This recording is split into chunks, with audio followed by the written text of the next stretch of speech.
Good morning, everybody. Sorry to keep you waiting. Had a couple things going on this morning that I had to pay special attention to. But I'm back, and I'm glad you guys are here. And again, sorry to keep you waiting. I hope you guys all had a restful weekend. Today, we're going to get in between some more of these headlines. Let me make sure we're connected first, and then we'll continue on with the stream. Now, there have been some new developments, and we're going to be breaking down the spiritual meaning of Roe v. Wade. Then we're going to talk about these new coffins that San Francisco is selling for $800 a month for people to sleep in. They literally look like Matrix pods. And then we're going to get into a new side effect of Vidco. They just keep coming, don't they? The new side effect I'm calling Covimpotence. Pretty convenient thing to blame a lower birth rate on, right? Then we're going to get into the Depp Heard trial, in which they're borrowing lines right out of a movie script. And then we're going to talk about a Pfizer executive arrested over the weekend after a data dump. Or was he? Let's go ahead and get started, you guys. This is crazy. Now, the first thing I want to talk to you about, this is probably going to be the most important part of today's show, is this Roe v. Wade. Now, this is the debate that is front and center in the American politics right now, isn't it? But what if there is a deeper meaning behind this issue that we're all completely missing? Now, one of you in the comment section noticed that the word roe is the word used to describe fish eggs. So I went into Wikipedia, I pulled up the Roe article for fish eggs. This is Roe. Let me zoom in on this picture here. And we know who the fish is, don't we? That would be Jesus. And we've done lots of videos on the fish shape at the center of the Vesica Pisces. And we showed how the Vesica Pisces is a visual representation of casting a cast net to the right side of the boat, which is what Jesus said to do, to catch fish. He told the disciples, cast your net to the right side. Now, when you look at the aerial view of a person on a boat casting a net to a right side of the boat, what you will see is a fish. The boat becomes the fish. Let's pull up a picture of that. I wasn't planning on doing this, but let's pull this up. This is the Vesica Pisces. And imagine that this central part would be what a boat looks like from the air. The ancient boats looked exactly like this, the aerial view, this central part, which also just so happens to look like a fish, doesn't it? Well, when a person on a boat casts a net, it forms a circle on the water. So you're casting your net to the right side. What was Jesus really talking about? He was talking about aligning with his seed, being grafted in under his sacrifice. You become part of Jesus' family when you give your life to him. You cast your net to the right side. You're with this seed instead of the other seed, which is the devil. And this is where you become fishers of men. The fish pulled into the boat represented us. It's the catch. Grafted into him. You pull the net in, it goes into the boat, the center of the Vesica Pisces.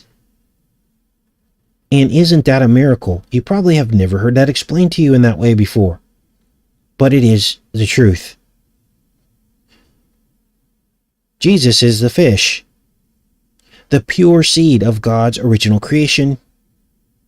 And so I believe that this fish represents the seed of the woman, the pure seed. And what I'm about to explain to you next demonstrates the enmity between the two seed lines, the seed of the woman and the seed of the serpent. Now, the Bible tells us that there are two different types of fish. There's a clean fish and an unclean fish, isn't there? And clean fish have scales and fins. Unclean fish have no scales, and many do not have fins. Now, salmon are generally understood to be a clean fish. Even though their scales are super small, they do have scales. Whereas sturgeon, which is on the right, are said to be unclean fish because they are bottom dwellers and have no scales. And now I want you to look at the seed of these two fish side by side. The red blood versus the blue blood. The seed of the woman versus the seed of the serpent. And maybe this is why Solomon's name sounds a lot like salmon. Wow. Now, I don't know if this rule applies, this observation applies to all clean and unclean fish in terms of the color of their roe, but it definitely applies to sturgeon versus salmon. Now I'm going to show you the color spectrum of these fish eggs in this website called Caviar Star. Look at this. On the left, you have unclean fish. On the right, you have the clean fish. You guys, this is the rainbow timeline of Earth's history. Pretty much right here in your face. Red, Adam, Odom means red. And then we talked about Noah being pure, which is the yellow. Abraham being green, which is the spring, the Abrahamic spring of his seed. What you're looking at here is the biblical timeline in reverse, going from the unclean to the clean.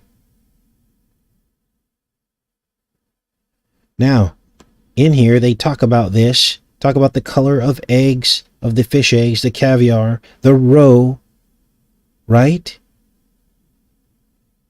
Black caviar, this is the sturgeon. It looks purple to me though, doesn't it? It's the same way the black ink inside of a squid or an octopus looks purple. It's actually purple, but it looks black. Then you get into the red caviars, and they come from a different type of fish, the salmonid. So you know I'm not making all this up. You guys, we've just unlocked a secret.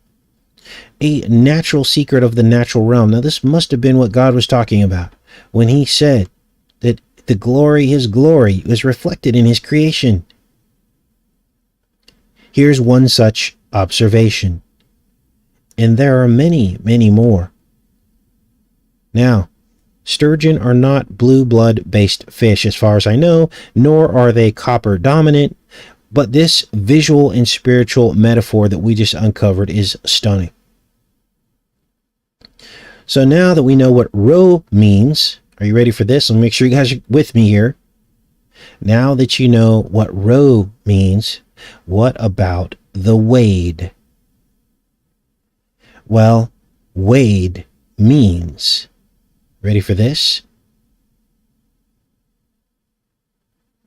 Wade means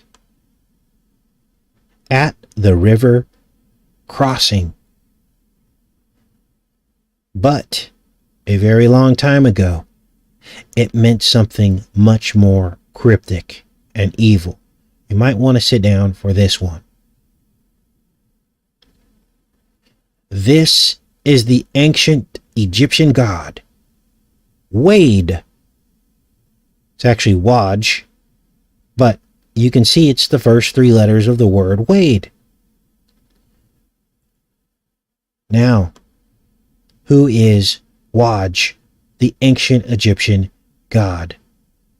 Well, Wad or Wade was the god of fertility. Roe v. Wade, fertility.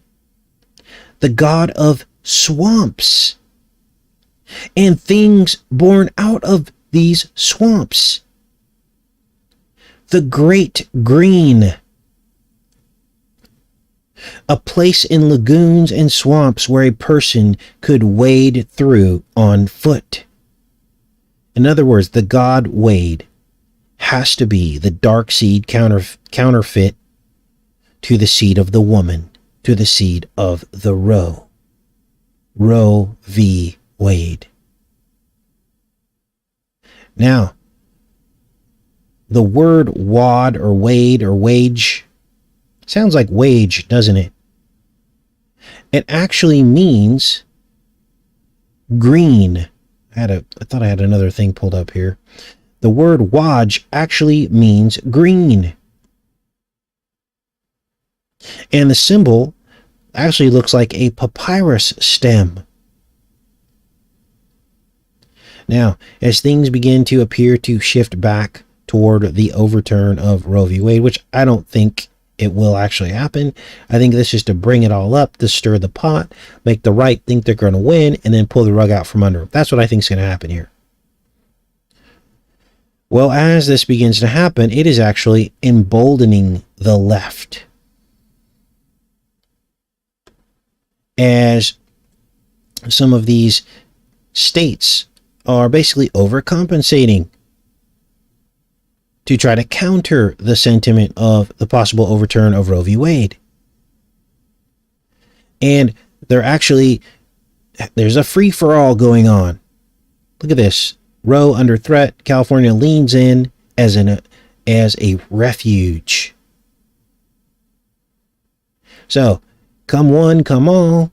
I wouldn't be shocked if they're going to start giving away free services or greatly expand the service to accommodate people coming in from other states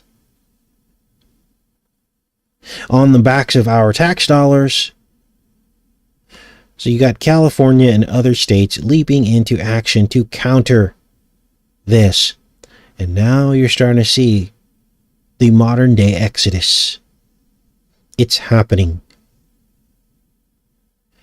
People are spiritually leaving other places to align more with places that align with their spirituality. This is what people are doing.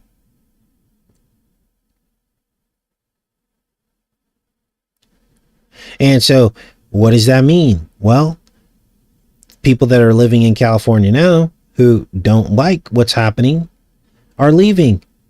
And the people who want in life in America to be more like California are going towards California.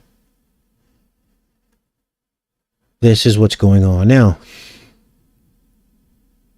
let's get into this next story. Now, this story gave me chills. Because there are now sleeping pods in the Bay Area, which is San Francisco. And look at these sleeping pods. They look like Matrix pods from the film The Matrix. People are willing to pay $800 a month to stack and pack themselves in this dark, hive-like existence. And as we look at these pictures, you have to ask yourself, what's next? Are they going to now, is the next thing going to be a direct mind interface to carry out your daily work? They plug a plug into you and you just sit in this pod day in and night out? This Matrix-like existence in this sedated state? Will there come a point where you never have to leave the hive? A cord plugged into your head, your metabolism whittled down to a feeding tube. What this brings to mind are like vampires. You spend so much time indoors, you become sensitive to light. Remember the hibernating bears? What would happen to the hibernating bears? Well, they would begin to lose their hair, wouldn't they? We showed you the study of how 25% of bears develop alopecia during hibernation. Is this why he's bald in the Matrix pod? The Matrix nightmare? Now, these look like coffins to me. And this is where they want us. They want us like vampires. They want us basically on the edge of death. They want to suck the life out of us and the potential only to enrich and empower them, the elite, siphon off of all of our energies, serve the elite, and be happy in a box. When are people going to finally stand up and say they've had enough? Housing prices chip away at the middle class every year.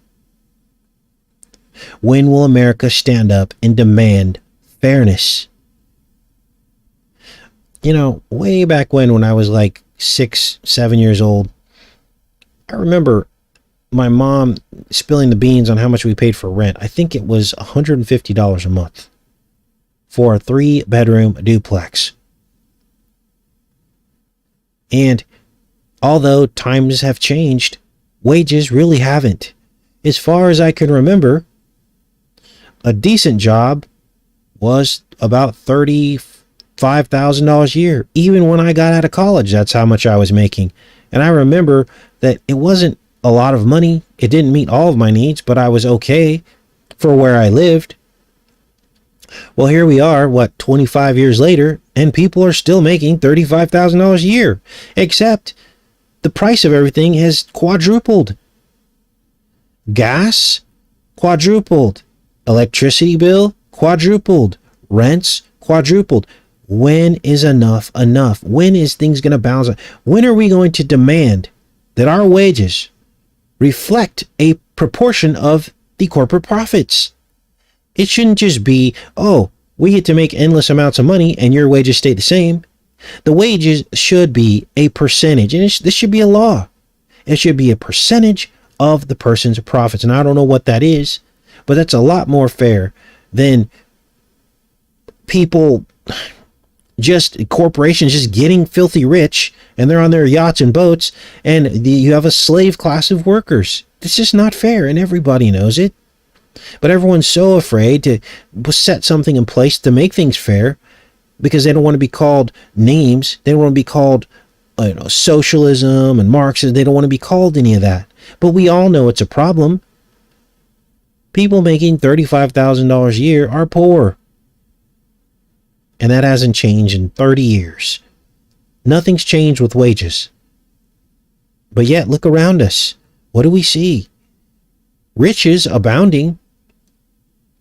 Look at all the rich people that we watch on television and actors and their lifestyles. They're 10 times the amount of actors and rich people that we have to see and read about every single day compared to 30 years ago. You guys don't see a problem with that?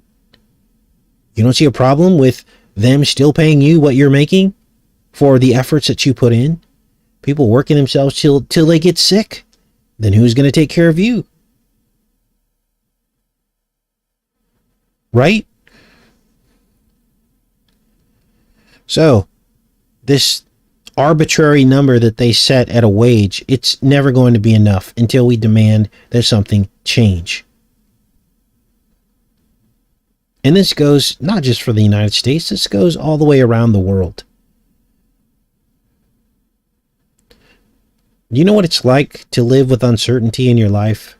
Do you know what it's like to put maximum effort into something and still not know what the outcome is going to be? There are no guarantees. I think most of you understand what that feels like because you're living it. Whereas when you get rich, you have all kinds of guarantees. You'll never be poor. You'll never have to worry about who's going to pay for your health problems. You never have to worry about staying warm at night. Or if you're going to have food, you never have to worry about how high you turn the thermostat. Right?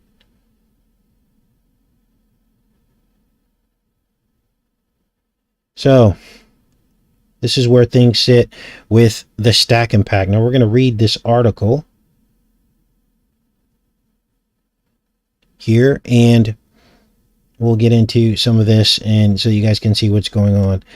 Now, it says here, in the latest sign that the U.S. housing shortage is reaching crisis levels, Bay Area startup is offering bunk bed style pods. No, this is a coffin. $800 a month, they should be ashamed of themselves. For 14 people to live in a single home. In other words, this is a hive. It's a hive. Brownstone Shared Housing, an 8-month-old startup. Wow. What else does it say here? That's just thing keep popping up. For $800 a month, residents of the home, which is close to Stanford campus, get utilities, internet, work from home space, and access to a sleeping pod. Each pod measures 8 feet tall and comes with a built-in frame. Oh, so there's your 88 cube.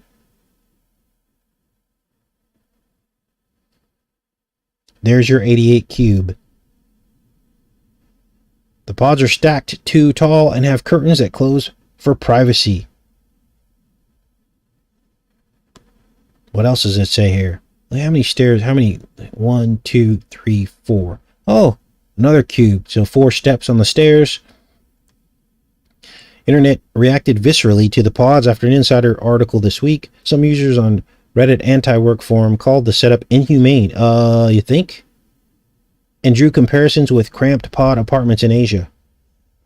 It's not even a shared house, just stacked on top of each other like filing cabinets. The world is messed up. It shouldn't be this expensive just to exist. And I've heard that sentiment from so many people. Just to exist, just to stay alive in a decent existence requires so much effort, so much stress, so much liability that most people just tap out. They can't do it anymore because there are no assurances. There are no guarantees. Any day you're like one car repair away from being homeless. And this is how most Americans are living. And it's ridiculous. It's ridiculous. So, what else does it say here? James Stallworth, one of the company's 2 founders, told CBS News his own experience with some standard housing in the Bay Area. And notice the trend here. Look at these people. Look at this. Notice the trend here. Look at that fake smile. You're not happy to be in that cube. The trend is that we are allowing this to be our reality until we hold these corporations accountable for their riches. And it's okay to make money and be rich, but you got to take care of your workers. Nobody should be living like this. And I don't care if, it's the markets. You guys, and this isn't even that bad. Some people in certain parts of the world would be lucky to have a cube with how they live their life. This is happening in America, supposedly the richest country in the world.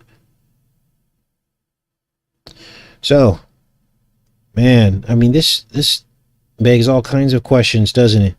Anyway, I'll link all these articles for you guys so you guys can see all of this. Let's look at some of these pictures. So, stack and pack inside of a large apartment so that the landlord can make even more money. Wow. Crazy. Look, there's barely enough room for the bed. Unbelievable. Which one would you take, the bottom unit or the top unit? Wow. Anyway, what else do we have here? Let's take a look here. Let's get on to this next story. Now, the Vidco side effect train doesn't stop, does it? Every month, there's a new side effect. Remember? And I think it's important to talk about this because that's the newest one. Impotence in men. Now, I'm starting to wonder, will this be the scapegoat for declining birth rates in America and in the world? Oh, they're always blaming men for everything. So this will be the new blame thing. Oh, it's the men. They're impotent because they got Vidco. Now, what else do they say? Oh, other side effects. Discolored toes, swollen, bumpy Vidco tongue. Literally head to toe side effects. Let's read this. For respiratory disease, Vidco causes some peculiar symptoms. It could diminish the sense of smell and taste, leave patients with discolored vidco toes, or even cause a swollen, bumpy vidco tongue. Now, scientists are examining a possible link to an altogether unexpected consequence of vidco-19, dysfunction of the phallus, a connection that has been reported in hundreds of papers by scientists. When are all these side effects going to end? Why didn't they discover these side effects in the first several months of the spamdemic? Why is all this coming out now? Very peculiar timing, isn't it? So, this is what they're saying about that. Let's get into this next story. What do we have next here? Depp heard.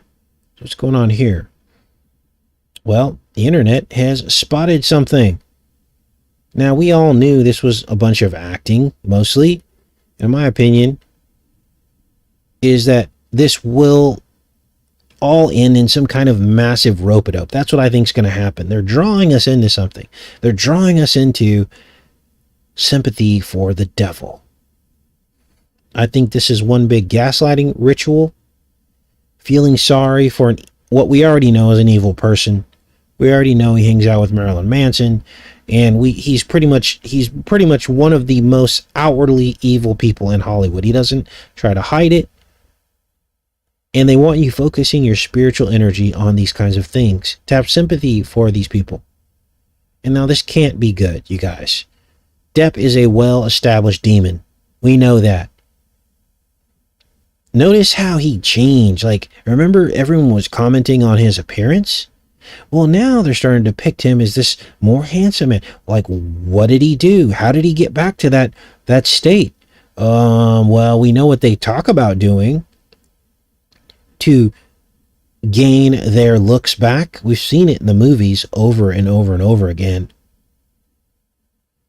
Now, but this is crazy. This new proof has emerged that seals the deal that this is in fact all just an act.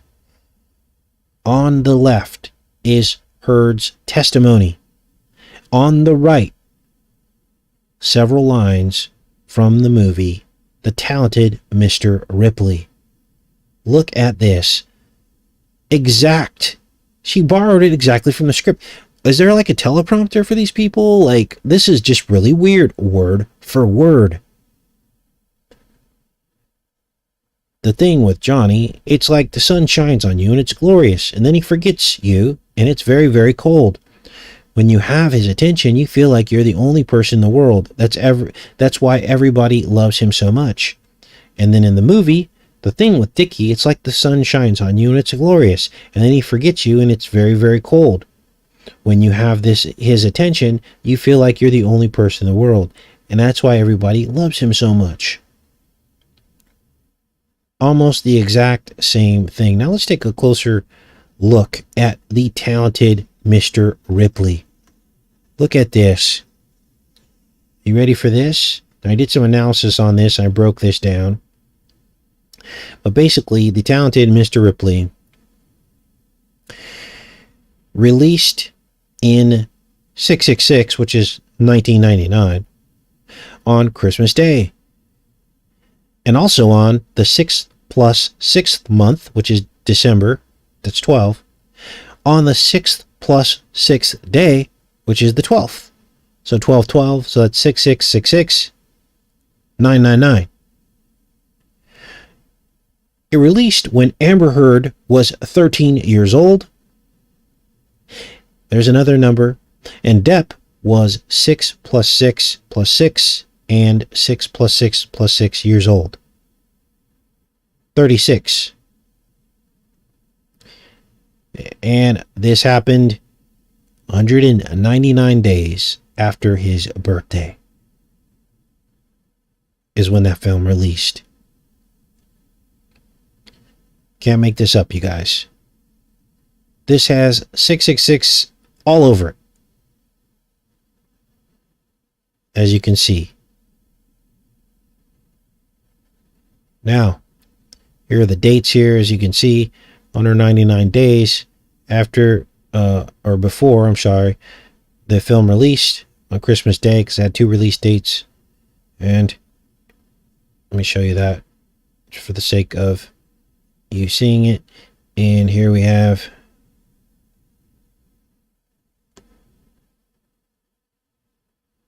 the difference in birth dates. Wait, what is this? Oh, that's right. So I took Amber Heard's and Johnny Depp's birthdays to see how many days apart their birthdays were. 6 weeks and 6 days. There's another 66, as you can see there. A match made in hell, pretty much, right? Now, this whole thing has to be a gaslighting ritual, because the whole plot of The Talented Mr. Ripley was about Mr. Ripley acting like he was somebody else. It was the entire plot of the film. People stealing each other's identities and killing to cover it up. Basically, this whole movie is about frauds. People pretending to be someone else that they're not. There's the plot right there. Wow. So that's my analysis on The Talented Mr. Ripley and why the exact script is being used in the trial. Just very, very weird. Now, let's get into this next story here, because it doesn't take long for the misinfo elite to throw another wrench in the credibility of the truth community. Now, they throw these kinds of stories out, usually on a weekend or a Friday, so that they can maximize the circulation, so people can go out and try to share these stories with their family and friends, right? Stir the pot. Look, they arrested him. See, we were right. And then on Monday morning, the fact checkers come out and wipe the slate clean, continuing the divide, continuing our family and friends thinking we're crazy because we've been discredited. And this is why they throw these stories out there, to create maximum division between those of us trying to wake people up and those of us that are not awake yet. The boy who cries wolf, over and over again. And this is how they're able to censor. They are the ones creating these stories, you guys. Because they are the ones creating the fake news that they can then use to take us down, to censor us and discredit us. Now, this same rumor came up 6 months ago. Look at this. You would think we would remember this stuff, right? This was another one 6 months ago, and almost the exact same story. This time it was Albert Bourla. Sorry, somebody's out doing some yard work this morning. And he has not been arrested. Same thing. Right? This time it's a new guy. And no, he was not arrested. Wow. And now, here's the newest rumor, debunked and now weaponized. This guy right here. Weaponized to take down any channel who claimed it. I think this came up on the Facebook page. Rady. There he is right there. He's not arrested. Came up in the Facebook. I think we caught some, they tried to take down the Facebook group because people were posting this. You've got to be careful, you guys. You've got to be careful. I usually wait for things to come out on the mainstream media. That's why we read between the headlines. We read between the headlines, because when they say it and we catch them in their lies, when they say it, then it's gold. But when we just, accept some of these alternative sites and as the truth, and they're just spreading lies, that actually hurts the community. Now, in my search to investigate this, because it came up like on Saturday, and I'm like, oh, let me wait until I talk about this. But here's a 2008 article that is true, and it is a Pfizer exec who did get arrested for what you see on your screen here. We'll call it cheese pizza, because that's what they call it. Charges in 2008. But this particular instance didn't have anything really to do with smack scenes, of course. But they got one of them for this, 2008. Now, let's get into a couple of these other stories here, because I call him Kemet. His name is Mehmet, but I call him Kemet because that's from ancient Egypt. Kemet Oz is back in the news He's been endorsed by the wizard himself, Mr. Thump. Now, I think we can assume that this whole cancel Dr. Oz movement, I think it was a setup so that they could segue into this endorsement. And now I'm starting to wonder, wow, what are the political aspirations of Dr. Oz? Because he's actually running for Pennsylvania Senate as a Republican. And so he's got the back of the Thump master. And so it makes you wonder, will this be his VP pick? Weird. Now I'm going to end the show with this. Thump's grandmother, who died on 666. Try to see if I could figure out what this amulet is on her neck. Looks kind of like a sun, doesn't it? But there aren't really any high-resolution images of Thump's grandmother. But as you can see, she died on 666 at the age of 85. Weird, you guys. Very, very weird. Anyway, that's pretty much all I had for you guys in the headlines today. Let's go back into the chat. Maybe do a little Q&A. I'm glad everybody could show up on this Monday morning. Looks like we got a pretty good group. And let's take a look here. What are you guys' thoughts on wages? You know, this right-left paradigm, it prevents us from advancing our rights, doesn't it? Because all they do is make it a hot-button issue. That's all they do.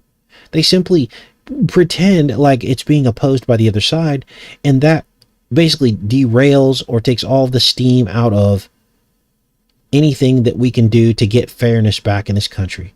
They say it's communist. They say it's socialist. They'll say all these things. They'll put all these labels on things so that nothing is ever fair. And the slave class continues to grow. The middle class continues to erode. Doesn't it? You and I are the ones suffering, not the people at the top. They always complain and go, oh, if we tax the corporations too much, then we're not going to have, they're not going to be able to be profitable. They're not going to be able to create jobs. Well, I think I'm pretty much over that sentiment. I'm pretty much over that because it hasn't worked. As long as I've been alive, it hasn't worked. There's always been an elite rich class, and there's always been the people struggling to make ends meet, hasn't there? Always. So let's take a look here. Lim Lanny says exactly the same here in the UK.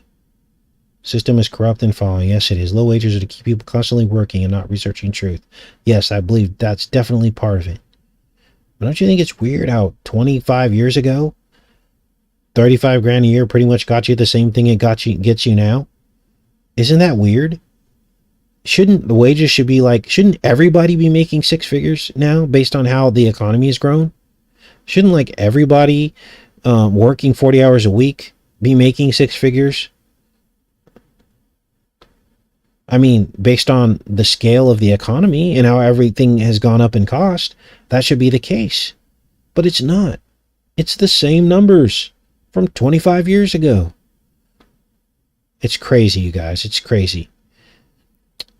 And the people that are getting it the worst are the children. You're absolutely right. There's no way they can live on their own.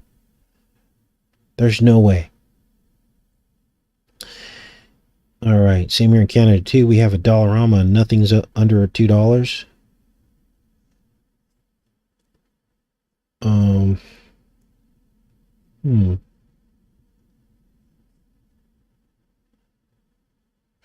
Did you guys like my impotence joke?